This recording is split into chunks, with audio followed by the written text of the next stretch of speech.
Phone ಮಾಡಿದ ಪ್ರತಿಯೊಬ್ರು ಅವ್ರವ್ರ ಕಡೆಯವರನ್ನ ಡಿಫೆಂಡ್ ಮಾಡ್ಕೊಂಡ್ರು. ಆದ್ರೆ ಧನುಷ್ ಅವರ ತಾಯಿ ಮಾತ್ರ ಸಖತ್ತಾಗಿ ಮಾತಾಡಿದ್ರು. ಬಿಬಿ ಕಾಲೇಜ್ ಕಾನ್ಸೆಪ್ಟ್ ನಲ್ಲಿ ಪೇರೆಂಟ್ಸ್ ಮೀಟಿಂಗ್ ಇತ್ತು. ನಾಮಿನೇಟ್ ಆಗಿರೋ ಎಲ್ಲಾ ಕಂಟೆಸ್ಟೆಂಟ್ ಗಳ ಫ್ಯಾಮಿಲಿಗೆ ಕಾಲ್ ಮಾಡಿದ್ರು. ಪ್ರತಿಯೊಬ್ರು ಕೂಡ ಅವರವರ ಕಂಟೆಸ್ಟೆಂಟ್ ಗಳನ್ನ ಡಿಫೆಂಡ್ ಮಾಡ್ಕೊಂಡ್ರೆ ಹೊರತು ಯಾರು ಕೂಡ ಅವರು ಎಲ್ಲಿ ತಪ್ಪು ಮಾಡ್ತಾ ಇದಾರೆ ಅಂತ ಹೇಳಲಿಲ್ಲ.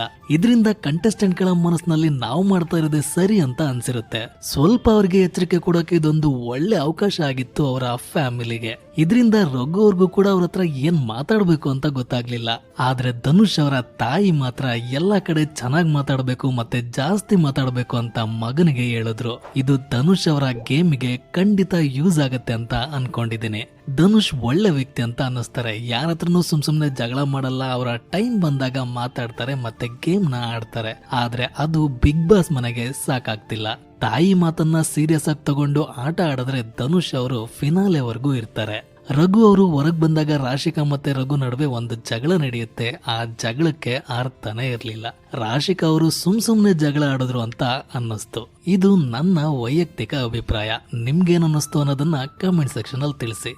ಮತ್ತೆ ನೆಕ್ಸ್ಟ್ ವಿಡಿಯೋದಲ್ಲಿ ಸಿಗ್ತೀನಿ. Signing off, Chandru.